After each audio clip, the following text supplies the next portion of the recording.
Hello everyone, welcome to magic wonderland. புனித நதிகளுக்கும் பனிமூடிய மலைச்சிகரங்களுக்கும் இடையில் அமைந்த ஒரு அமைதியான கிராமத்தில் அனந்தா என்ற இளைஞன் தனது மனதுடன் போராடி கொண்டிருந்தான். அவன் எதிர்காலத்தை நினைத்து பயந்தான், கடந்த காலத்தை நினைத்து கவலைப்பட்டான், தான் இருக்கும் தருணத்தை மறந்துவிட்டான். ஒரு நாள் அவன் ஒரு சஞ்சரிக்கும் துறவியை பற்றி கேள்விப்பட்டான். அவன் புத்தரின் வரிசையில் வந்த ஒரு சீடன். அந்த துறவி காலத்தின் கீழ் உள்ள அமைதியை அடைந்து விட்டதாக சொன்னார்கள். அனந்தா அவனை தேடி புறப்பட்டான். அவன் அந்த துறவியை ஒரு ஆலமரத்தின் கீழ் அமர்ந்திருப்பதை பார்த்தான். அனந்தா அவரிடம் கேட்டான், ஆசிரியரே, நான் அமைதியை எவ்வாறு பெறலாம்?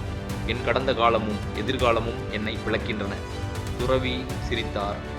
புத்தரை பற்றி நான் உனக்கு சொல்கிறேன் என்றார் அவர்.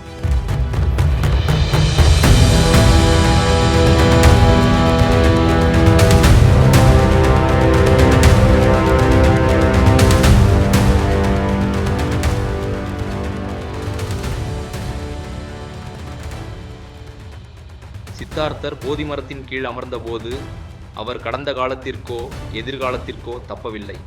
அவர் வெறும் இந்த மூச்சை கவனித்துக் கொண்டிருந்தார். மாறா அவரை சோதிக்கும் பொழுது அவர் போராடவில்லை. அவர் பூமியை உணர்ந்தார், அமைதியாக இருந்தார். அவர் புத்தி இயக்கத்தில் இல்லை, அது முழுமையான நிகழ்வில் இருந்தது. இதை கேட்டதும் ஆனந்தா அமைதியாக இருந்தான். துறவி மேலும் சொன்னார், ரமண மகரிஷி ஒரு அமைதியான மலைக்குன்றில் வாழ்ந்தார். மக்கள் அவரிடம் கேள்விகளை கொண்டு வந்தார்கள். அவர் அமைதியுடன் பதிலளித்தார். அந்த அமைதியில் அவர்கள் 1000 வார்த்தைக்கும் அதிகமான உண்மையை கண்டார்கள். ஏனெனில் அவர் சிந்தனையில் இல்லை, அவர் இத்தருணத்தில் இருந்தார். துறவி மற்றொரு கதையும் சொன்னார். லாவோ சு என்பவர் தாவோவின் பழைய ஆசான். அவர் சொன்னார், இயற்கை ஒருபோதும் அவசரப்படுவதில்லை, ஆனால் அனைத்தும் நிறைவேறுகின்றன. அவர் காலத்தின் நதியுடன் போராடவில்லை, அவர் அதனுடன் ஒட்டிச் சென்றார். படிப்படியாக, மூச்சு மூச்சாக, இந்த நொடியில் மட்டுமே பயணித்தார். துறவி இன்னும் தொடர்ந்து பேசினார். கபீர் என்ற ஒரு மாயாஜால கவிஞர், அவர் பாடினார், நான் கோவிலிலும் இல்லை, பள்ளிவாசலிலும் இல்லை, நான் உங்களுடன் இருக்கிறேன். அவர் கடவுளை சடங்குகளிலும் தத்துவங்களிலும் இல்லை, மாறாக மூச்சில், வார்த்தையில், இத்தருணத்தில் கண்டார். சூரியன் கீழிறங்கும் பொழுது துறவி அனந்தாவை நோக்கி சொன்னார், இந்த நதி நீரை நாம் எப்போதும் பிடிக்க முயற்சித்தால் அது வழுக்கிவிடும்.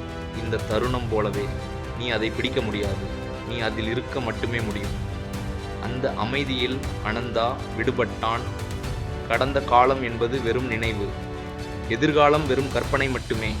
ஆனால் இந்த மூச்சு, இந்த நொடி மட்டுமே உண்மை. அதில் அவன் சுதந்திரமானான். இது நிகழ்காலத்தின் சக்தி, அனைத்து ஞானிகளும் சந்திக்கும் இடம். நீங்களும் அதை சிந்தனைகளுக்கிடையிலான அமைதியில் கண்டுபிடிக்கலாம். மீண்டும் ஒரு வீடியோவில் சந்திக்கும் வரை நன்றி, வணக்கம்.